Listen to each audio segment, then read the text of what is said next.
3 مئی ہے صاحب، عید کا دن ہے اور تحفہ شعر ہے صاحب، تحفہ بالکل کمال کا.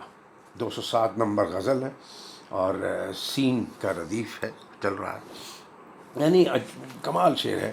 اور اس میں ایک لفظ کا استعمال ہوا ہے، اور وہ جو ہم شروع سے کہہ رہے ہیں کہ فلالوجی ہے، یہ جو سب کچھ کر رہے ہیں میر کے، فاروقی صاحب کے ٹیکسٹ سے، میر کے اشعار سے، ادھر ادھر کے اشعار سے، کہ الفاظ کی کھوج میں جاتے ہیں ان کے پیچھے در پردہ معنی کیا ہے، یا ان کی گہرائی میں معنی کیا ہے، یا اس لفظ کے روٹس کیا ہیں، اوریجنل معنی کیا ہیں، اور جس سے وہ معنی آگے بلاسم ہوئے ہیں، وہ کیسے کیسے گرو کیا ہے معنی نے.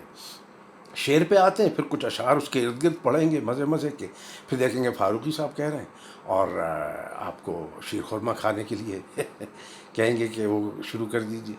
تو شعر ہے صاحب کہ حیراں ہوں میر نازاں میں، اب کیا کروں بھلا، احوال دل بہت ہے مجھے فرصت ایک نفس. واہ واہ، پہلے نہیں میں نے سنا تھا یہ شعر، یا گزر گیا. اب اس میں یہ جو نزا کا لفظ ہے، یہ سب سے پہلے میں نے جو سنا تھا وہ منی بیگم ٹائپ کی جو غزلیں کہ آئی انہوں نے کہ استاد قمر جلالی کا مجھ پہ نزا کا عالم ہے، تم اپنی محبت واپس دو لو، اور جب کشتی ڈوبنے لگتی ہے وہ تو بوجھ اتارا کس پہ. اچھا صاحب ٹھیک ہو گیا. تو یہ قمر جلالوی، فانی بدایونی، جرہ تو زمانے کے اور اشعار کو، شعراء کو، ان لوگوں کو نزا کا عالم کا بہت تھا. ایک پشمردگی تھی نا سوسائٹی میں، تو نزا میں ہی تھا کہ بس وہ آخری وقت میں کچھ ہو جائیں، اس وقت وہ آ کے مل لیں میں تو کچھ ریڈیمشن ہو جائے وغیرہ. تو ایسے ہی شعر ہے. لیکن جیسے یہ قمر جلالوی کا ہے تو وہ سنیے، قمر اس کا فانی کا شعر کہ نظم میں فانی تو نے یہ کس کا چپکے چپکے نام لیا، کیوں تو کافر تیری زباں پر اب بھی خدا کا نام، کیوں تو کافر اب بھی زباں پر چیز. دوبارہ پڑھتا ہوں، نظم فانی تو نے یہ کس کا چپکے چپکے نام لیا، کیوں تو کافر تیری زباں پر اب بھی خدا کا نام نہیں، کیوں تو کافر تیری زباں پر اب بھی خدا کا نام نہیں. معمولی شعر ہے، میٹر ٹھیک ہے، چلیں جو بھی. لیکن اور میں آپ کو کچھ اشعار اس کے پہلے میں بتاؤں یہ نزا کے بارے میں نے کیا معلوم کیا. میں نے کہا جی نزا کا وقت وہ ہوتا ہے کہ بس بندے کا دم نکلنے والا ہے اور ختم ہونے والا، وہ تھوڑا سا وقفہ ہے، 1 سیکنڈ ہے یا نینو سیکنڈ ہے، یا بس نزا میں ہے، اب وہ نزا میں چلے گئے ہیں، کوما ہے، کیا کیفیت ہے. تو اس کو ہم نے دیکھا، کہیں پتہ نہیں لگا، لیکن ہم اپنی پلیٹ کے پاس گئے، good old faithful plate. تو اس میں پتہ لگا کہ انہوں نے، پلیٹ صاحب نے کہا کہ نزا کا مطلب ہے، یعنی الگ الگ کچھ معنی ہے. ایک تو ہے ٹو ہیسن یعنی جلدی کرنا، اور ایک ہے ٹو ریٹائر ختم کرنا. لیکن اس کے ساتھ ہی انہوں نے یہ بھی بتایا کہ اس کے معنی ہے ڈسپیوٹ کرنا، کنٹینشن کے، آلٹرکیشن کے، a wordy dispute, the point of issue. کمال ہو گئی بات. جب میں نے یہ پڑھا کہ ڈسپیوٹ اور کنٹینشن بھی اس میں آ گئے نزا میں نے کہا یار چانس لے لے استاد، تجھے آتا تو نہیں ہے، لیکن متنازع بھی شاید یہیں سے نکلا ہوگا لفظ.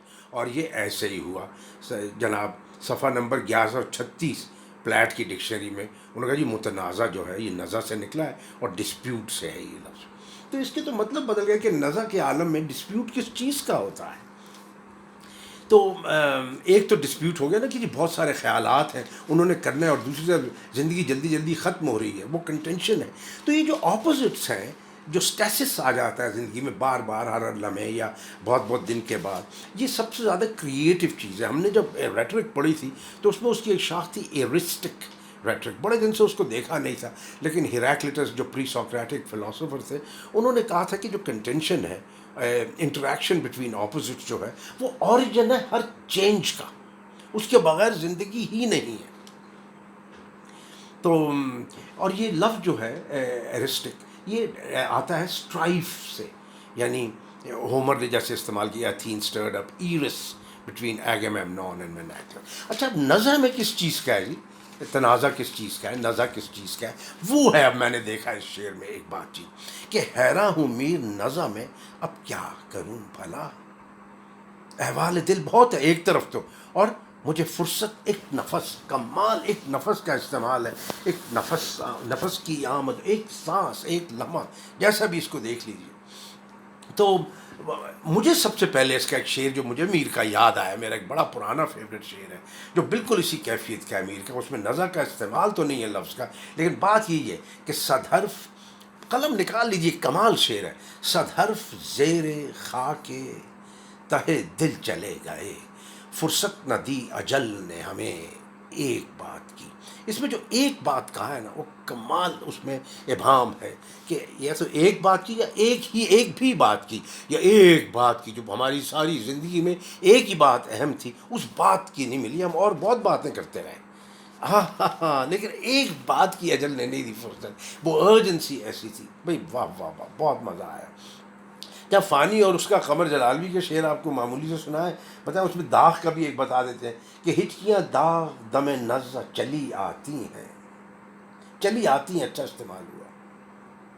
ہچکیاں داغ دم نظر چلی، محاکاتی رنگ، یعنی امیجری بہت عمدہ ہے. ہچکیاں داغ دم نظر چلی آتی ہیں، شاید اس بھولنے والے نے کیا یاد مجھے. بس ٹھیک ہے. ایک سیماب کا شعر سنیے صاحب، بہت ہی عمدہ زبان کا شعر ہے. اور یہ تین، اب جو میں شاعروں کا ذکر کروں، تینوں اکبر آباد اور دلی کے شاعر ہیں. اکبر آباد کیونکہ آگرے میں ہمارا بھی فیملی خاندان کا قرب رہا ہے، اکبر آبادی کہلاتے ہیں ہمارے خاندان والے کئی اب بھی، تو ان کے اشعار ہیں. سیماب کیونکہ استاد تھے. اب دیکھیے کیوں ہے سیماب استاد، ایک بڑا اعلیٰ شعر ہے، اس سے ہمیں پتہ لگتا ہے. وہ آئے نظم تجدید کرنے رسم الفت کی. یہ خود ہی ایک تنازع کی بات ہے کہ بھئی اب جا رہے تو اب کیا کرنے آئے اور تجدید کرنے رسم الفت کی ہے. خود بڑی مزے کی آئرونک بھی بات ہے. غالب وڈ ہیو لائکڈ اٹ. وہ آئے نظم تجدید کرنے رسم الفت کی، بڑھا دی داستاں جب میرا قصہ مختصر دیکھا. دوسرے مصرے میں، اب یہ میں نے کہیں پڑھا نہیں، میں بتا رہا ہوں کہ سیماب نے اس میں بڑا کام کیا ہوگا. یعنی محاورے کو شعر میں استعمال کرنا ایک بڑا جناب گر سمجھا جاتا ہے. انہوں نے ایک مصرے میں 2 محاورے رکھ دیے. یہ فاروقی صاحب سے سیکھا. پہلے تو یہ کہ قصہ مختصر، واہ واہ، قصہ مختصر مارنے کو بھی کہتے ہیں اس آدمی کا میں نے قصہ مختصر کر دیا. تو یہ میرا قصہ جب انہوں نے میرا قصہ مختصر دیکھا، آئرنی بھی ہے اس مصرے میں، بہت بڑھیا مصرع ہے. یہ جو نا بڑھا دی داستاں، یہ ہے زبان کی بات، بقول خالد حسن ہمارے کے کہ زبان کا شعر ہے شاہ جی. تو بڑھا دی داستاں، اگر آپ اردو کی روح کو نہیں سمجھتے تو سمجھ لیجیے بڑھا دی مطلب زیادہ کر دی. بڑھا دی کا مطلب ہوتا ہے ختم کر دینا. جیسے ہمارے یہاں کہتے ہیں کھانے کی میز پہ ہمارے یہاں کہا جاتا تھا، ہمارے دادا وغیرہ سب کہتے تھے کہ دلہن دسترخوان بڑھا دو، یعنی ہم کھانا کھا چکے ہیں، لے جائیے. یہ میرے خیال پرانے توہمات کہہ لیں، سپرسٹیشن کہہ لیں.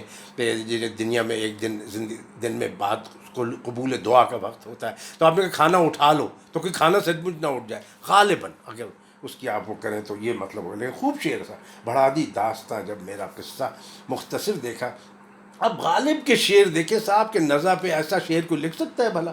سنیے ذرا.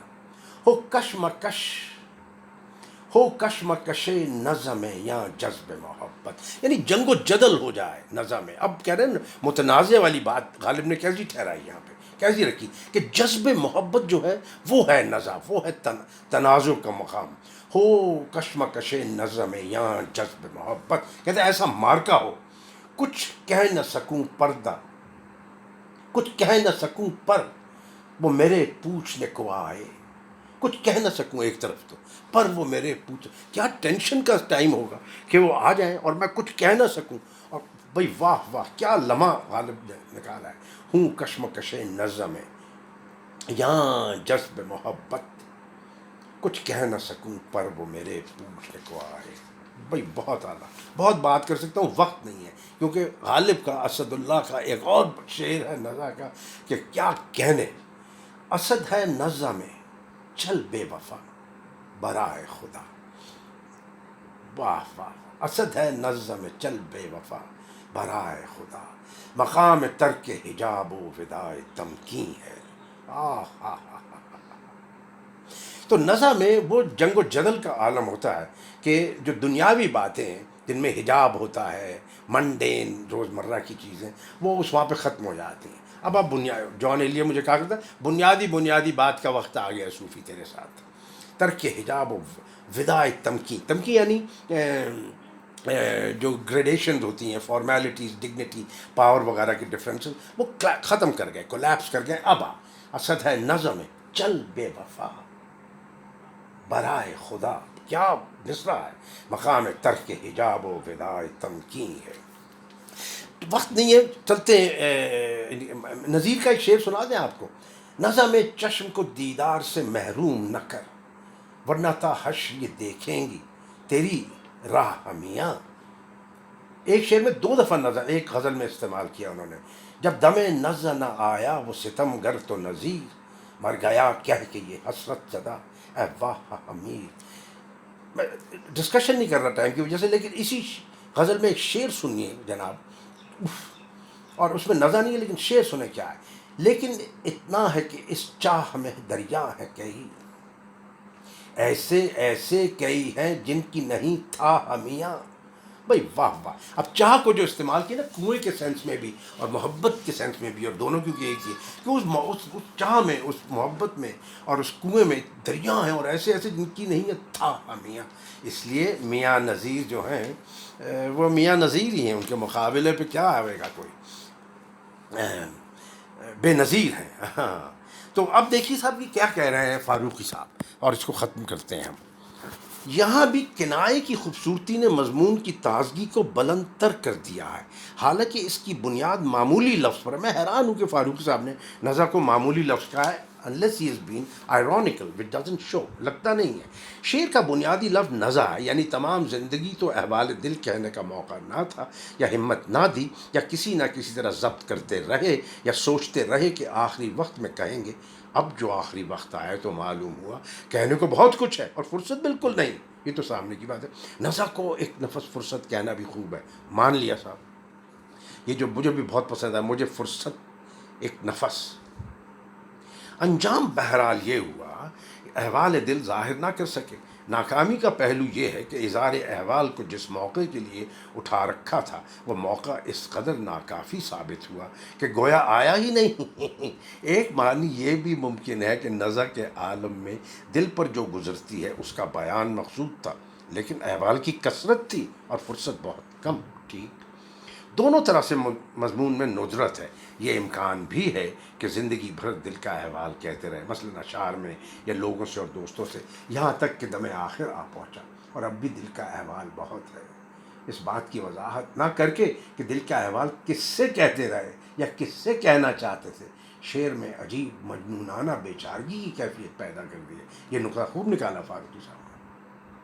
گویا خود ہی سے کہتے رہے یا اپنے احوال کو اتنا اہم اور غیر معمولی سمجھتے ہیں کہ دوسروں کو سنائے بغیر نہیں بنتی. ایک طرح کی کمپلسونیس ہے جو بولنے پر مجبور کر دیتی ہے. ایک دفعہ اور شعر سناتا ہوں اور پھر خدا حافظ، عید مبارک کے ساتھ. حیراں ہوں میر نظم ہے، اب کیا کروں بھلا، احوال دل بہت ہے، مجھے فرصت ایک نفس.